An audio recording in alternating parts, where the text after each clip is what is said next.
Destiny players are gonna get some crazy benefits from the pre-order for Witch Queen. Just in the armor is probably the best looking armor I've ever seen in Destiny. Did you see that? The pre-order armor? Yeah, the Thorn. That's not for Witch Queen.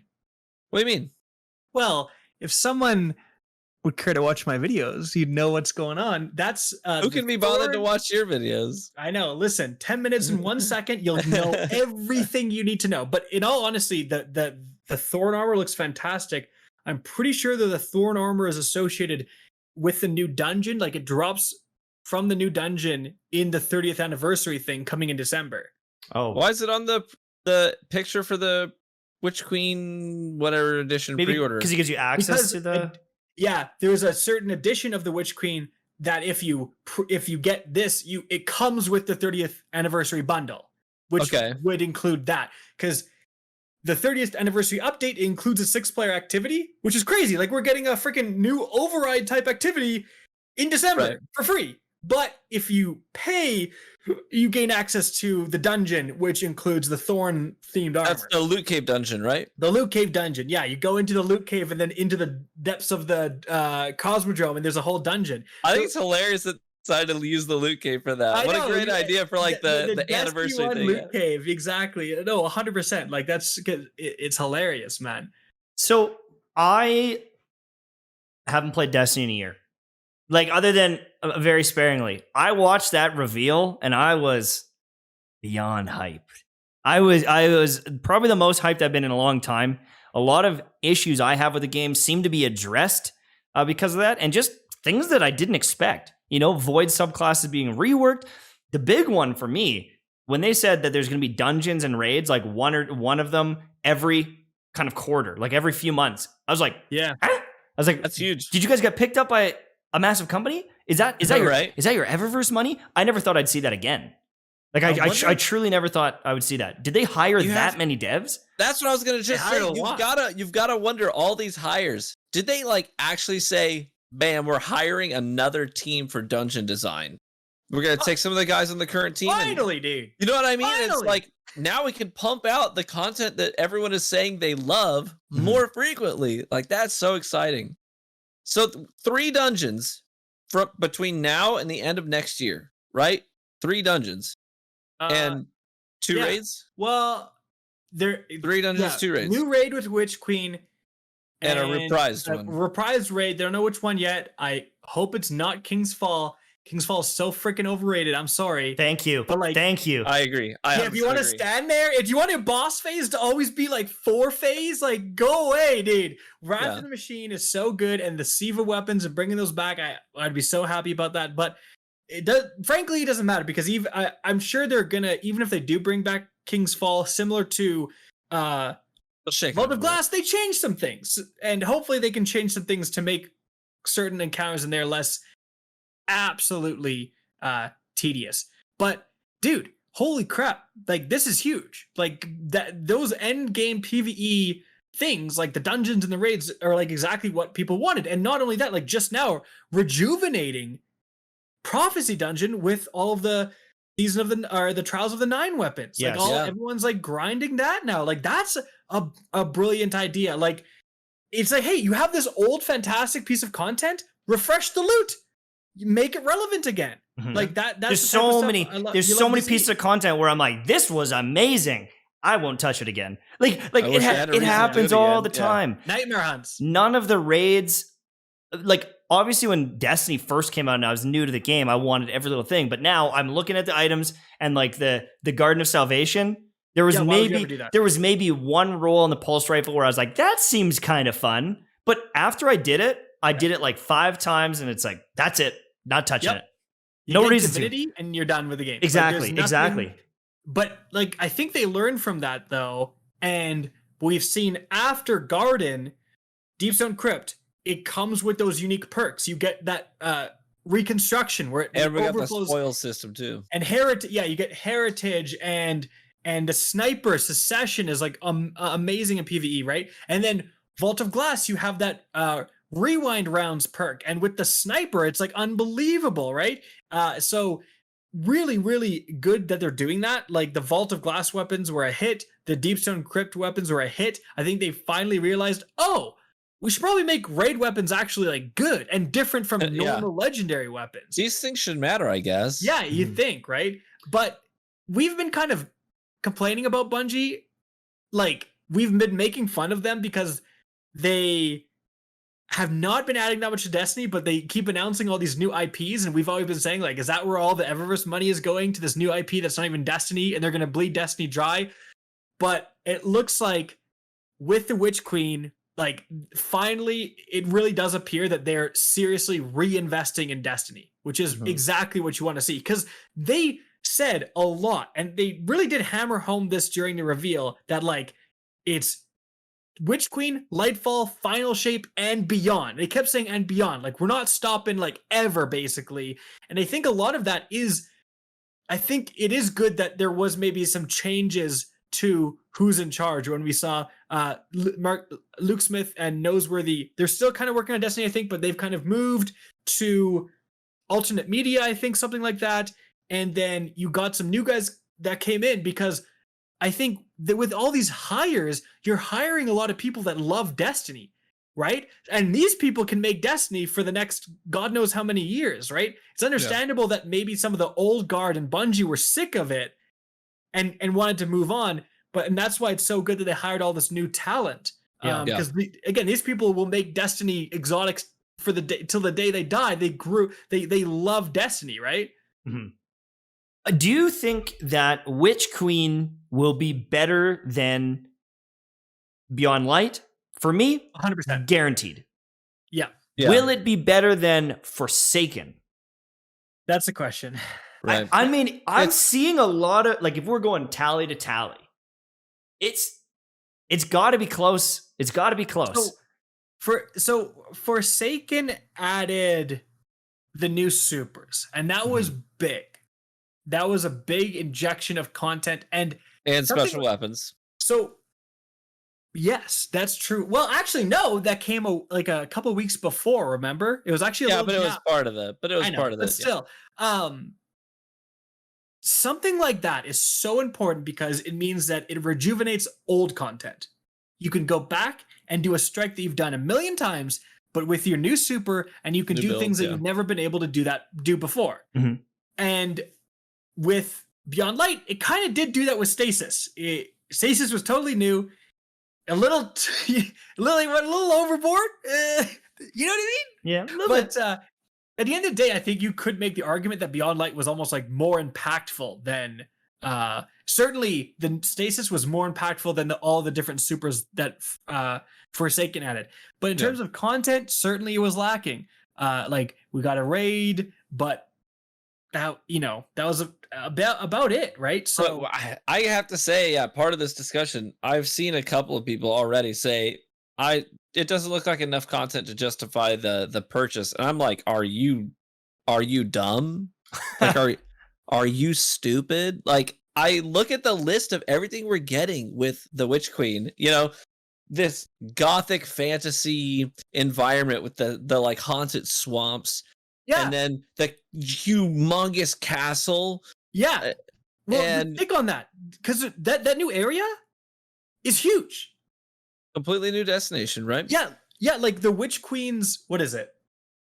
Her throne world. Like you said, there's that swamp area. That's like one area.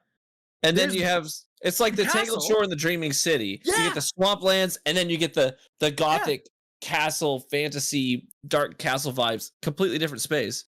And then there's like a beneath like dungeons type of space with a different vibe as well. Like, there's kind of the outside castle, you're in the castle walls, then there's like the underneath like dungeon. So it's like the swamps, the castle, the dungeon. It's like a Dark Souls level with all of them connected. Yeah, right. Yeah. All part of this. So it's like that new area, like, it's not Mercury. Mercury was kind of a joke, right? Like, this seems to be, we're going to have some different variety in terms of this new area. It's going to be multi-tier. If you're in the swamp area, it's going to feel very different than if you're in the castle. Mm-hmm. And then on top of that, new weapon type with the glaive. Yep. Which looks really cool. I do hope we just got like we didn't have the audio cue ready for it, so it sounds like a shotgun, but it's gonna not sound like that when it actually ships, because it literally just sounds like your Destiny 1 default shotgun sound when they shoot the glaive, and it made no sense. But obviously, I doubt that's gonna be the final audio for it. But anyways, but that's so important. It's like a melee combos. Yep, it has, and it's a special, so you're gonna have you're gonna get so much more use out of it. Yeah, so that's crazy. Weapon crafting, raids, dungeons, raid period, dungeon period. Raid and dungeon period, yeah. And obviously an overwork to the void subclasses being more like stasis with aspects and fragments, and it's going to dramatically change literally everything about with all new abilities. Like Tash, did you see they're not just kind of like arranged melee for void? You're not just changing the framework. Like for example, Titan has a completely new melee. It throws its shield. And it gets overshield for each guy it hits. So that is you're not just putting all the perks into this new framework, you're adding more abilities, and then you're taking out the least favorite ones, assumedly. But you can now combo with so much stuff. What if I want Devour and handheld Supernova? I can combine them both. Are you serious? Handheld Supernova plus Devour, brother. Yeah, that's insane. And I mean, to me, that's new subclasses. The Destiny 2 subclasses are so boring, and on every single one, I'm like, oh, I wish I could have just taken that perk and put it here. Pretty much every single subclass, there's one of them where I'm like, literally put that on the other one and I would be a better class. And being able to just switch it around, getting some of those new abilities. Also the fact that, they're doing Void, but isn't it literally the next season is another element and then another one? So, so what is that? 3 months? So within 9 months, we would have everything for the most part, all updated, all that stuff. And then by the time that's done, maybe we're doing a reveal for the next year. And maybe there is a new subclass down the road. But I don't know. I'm really hyped. And okay, here's my thought, because this is the outside looking in, because you guys are still very involved with the game. And so maybe you're blinded by it. Maybe you're overhyped or, right? I've been away and I've been bringing in all this information. Yeah, he's got his drifter. The thing is what I'm seeing is these raids and dungeons means they must be hiring people. They've made some comments about, hey, we are going to bring some new maps and game modes to PvP. Obviously, it's been 2 years, 3 years, too late. Yeah. But seeing that amount of content for the raids, that has me thinking, wow, that is really shocking. But that also means, okay, you're talking about the final shape and Lightfall and all these different things. If you're doing this now and you've hired all these people, how do I know that those don't have a ton of dungeons and a ton of raids and a ton of content? They've gotta, right? Right? And it's this looks really good. But if this is the new norm, holy shit, Destiny is going to be amazing. And that's kind of what I'm thinking about. And for the first time in a long time, I'm thinking, do I need to really start getting back into the game and building up my brand again for Destiny? Because maybe this is one of those games that I want to be, a ride and die long-term fan. There's people that have made a career playing League of Legends and only League of Legends, and Destiny might be the place to be. Now, if they could add some Eververse creator codes, bro, I'm signing up today. I am there, bro. I will talk about Eververse every day. That applies to my point earlier where Bungie's going to have to, I think start treating its content creators a little bit better, because they have, it's not to say give me stuff or anything like that. It's just you have a great relationship with your content creators that are pushing out a ton of content. And I would say almost necessary content. There is people have put out beginner guides that are better than the actual beginner quest in the game, I feel and more. And so, definitely there's guides and content that explain stuff better than the in-game tooltips. So this relationship is a great thing to forge going down this road, especially when you're going to add complicated things like weapon crafting systems. Right. That's not going to be probably easily understandable, especially because Bungie, they're going to add 17 different currencies that have to do with this, right? And you convert those currencies into a different currency, and then that currency buys this object that you have to level up, and then you can use that to finally craft your weapon. And the instructions for all those quest steps are in binary. Exactly. Yeah, exactly. We could do that, or we can pray Rick Cactus makes a freaking guide on it, right? So like that It better not be over 8 minutes. Or it's bad. But that's my point. Like that would be a great thing to, if you've invested in the future, have those Epic Game style creator codes. I think that'd be a fantastic way to just get that like financial security and the benefit of being like a Destiny content creator. Like you want to treat your content creators well because they want the game to succeed, and like you said, Tash, like you want them to be in it for the long haul. That's right. And like the thing is looking at what's coming, and the fact that they're taking time to revamp the subclasses. That's the other thing too, is the fact that they're taking time to revamp the subclasses means, well, why would you do that if they weren't going to be around for a long time? Why would you do that if there isn't longevity in this game? Because that is a ton of work. You know, with a minimum viable product, you know, you just keep things running. If it's going to be just a cash cow, you keep things running. Maybe you add new content, but you're not or reworking old systems. Why the hell would you do that? So obviously they're banking on Destiny being big long term. They're investing resources back into old systems while creating new systems.